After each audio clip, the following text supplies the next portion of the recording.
developed a battle unique in history, for the Allied commanders decided not to detach any tanks from General Patton's army to deal with the German counterattack, but to destroy it with rocket-firing Typhoons. It was a battle between tanks and planes.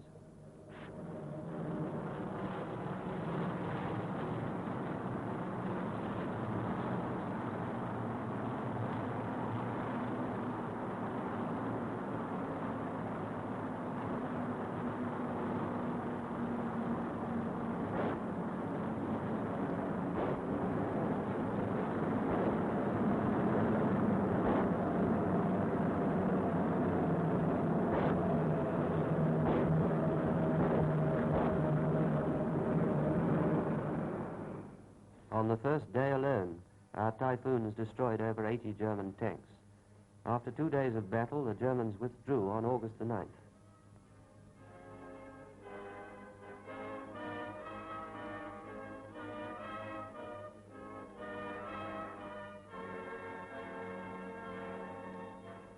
The American tanks swept on. One force swung southeast to the River Loire. Angers was set free on the 12th of August.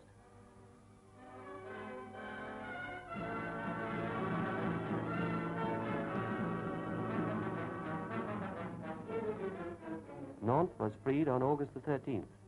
The whole harbour was blocked with sunk and damaged ships. The task of reconstruction would be hard.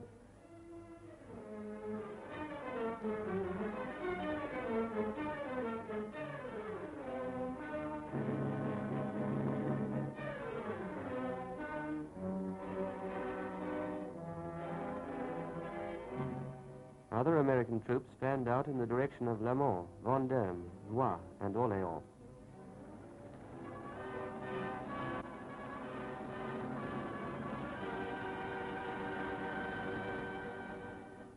A new offensive by the 2nd British and 1st Canadian armies, which included Polish, Dutch, and Belgian units, was timed to coincide with the great American breakout of the Cherbourg Peninsula.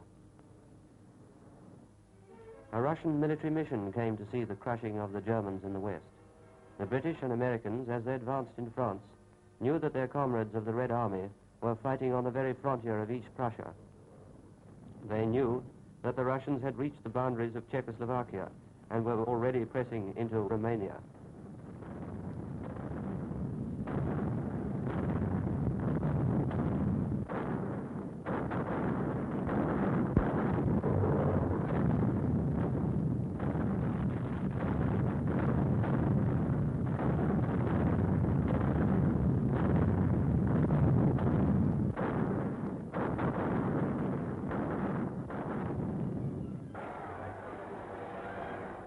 They also knew that their comrades of the 8th British and 5th American armies were spreading out beyond Rome and were driving the Germans steadily to the north of Italy. Thus, from all sides, from the west, from the south, from the east, the Allies were pressing closer and closer to Germany.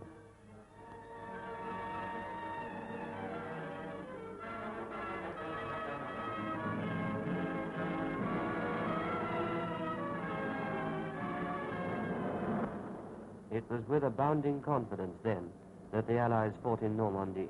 Confidence in themselves, in their weapons, and in the plan which their commanders had worked out with so much thought and care. This plan aimed at nothing less than the encirclement and complete destruction of the entire German 7th Army.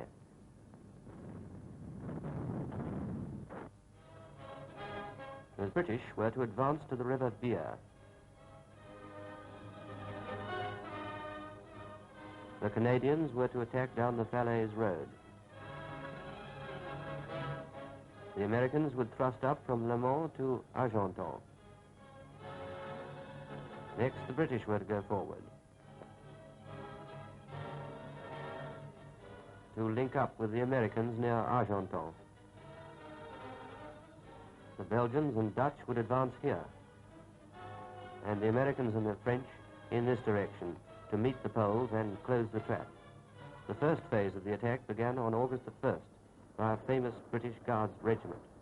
At this decisive moment, General Eisenhower said there existed a fleeting but definite opportunity for a major Allied victory.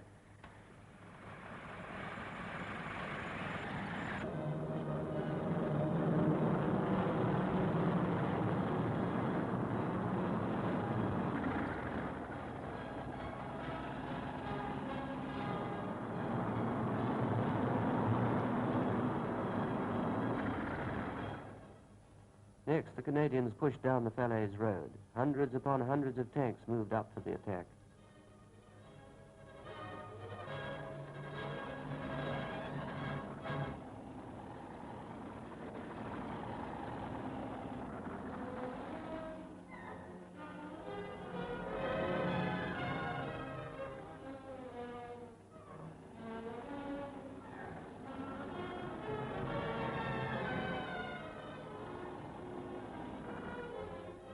Simultaneously, the Americans forged ahead from Alençon, while the Belgians with the Dutch closed in, together with the fighting French, until at last the Poles and the Americans sprang the trap on the 19th of August.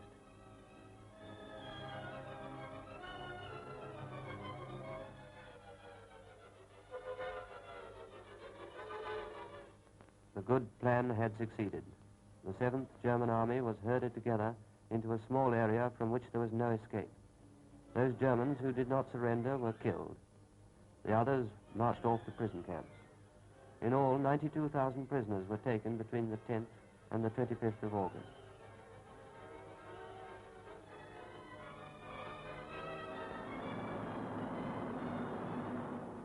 At this moment, there came the great news that another Allied army had landed in the south of France, about the mouth of the River Rhone. Glider troops were landed at many points. As the Allied soldiers went ashore, there was only slight opposition.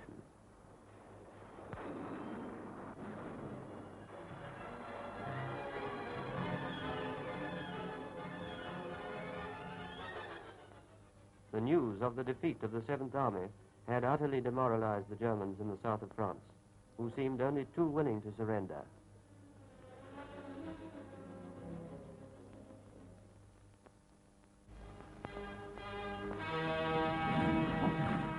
Back in Normandy, the Allied advance continued without pause. American forces freed Orléans, 74 kilometers from Paris. From Orléans, they drove southeast toward the Seine. They crossed it above Paris, in the neighborhood of Melun. It was this crossing which, together with a British bridgehead north of Paris, at Mantes, made the capital untenable for the Germans. They were now forced to withdraw all along the front.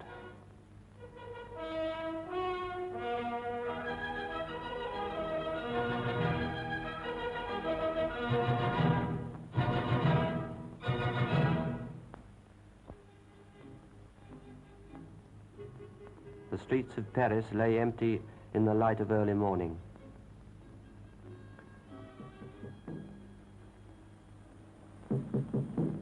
But behind the quiet house fronts, the men and women of the FFI were receiving their zero-hour instructions.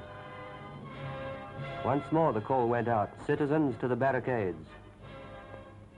The trees and the streets, the very stones of Paris, helped to rid the city of the Germans. Young and old, men and women, worked feverishly to fortify their town.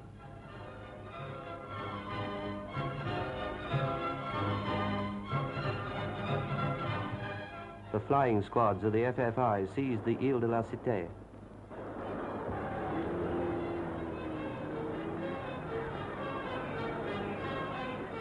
At the same time, the police joined the fight against the Germans.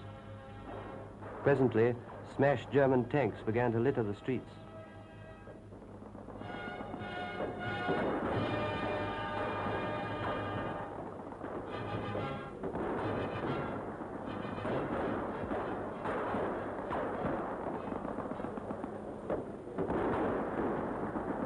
The citizens of Paris brought out their hidden arms.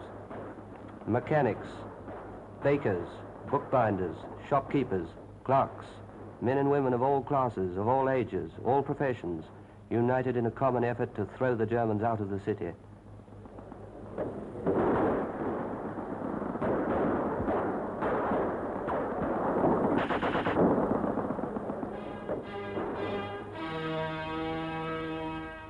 The highest praise must go to the men and women of the Red Cross services.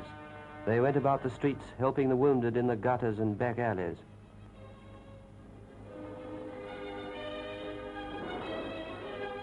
Soon, German prisoners were being brought in from all over the city.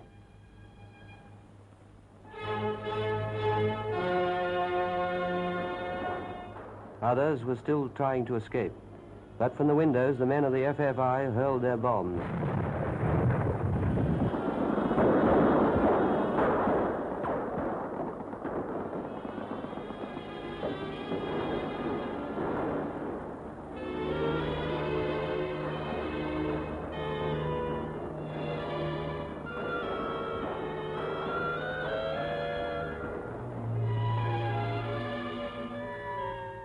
Germans, slinking away to hide, were caught in a storm of bullets from the housetops.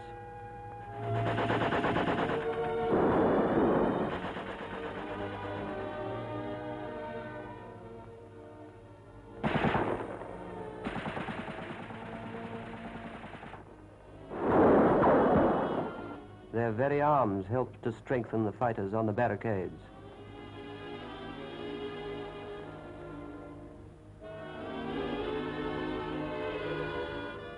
And so, after 8 days of struggle, Paris was set free.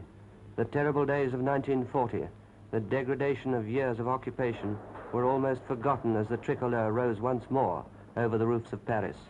From all sides, from Orléans in the south, from Chartres, from Dreux further north, the victorious Allied armies were closing in on the capital. Soon they raced through the suburbs, through the Bois de Boulogne, and now the first Allied soldiers were in the very heart of Paris. Few of us who are there will forget these scenes which you are seeing now. Yet the liberation of Paris was by no means complete. German snipers and desperate fascists were still holding out in flats and schools, offices all over Paris. But they were being rounded up methodically.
Soon after came General de Gaulle, the man who had for years stood for a France unbroken by defeat in battle, a France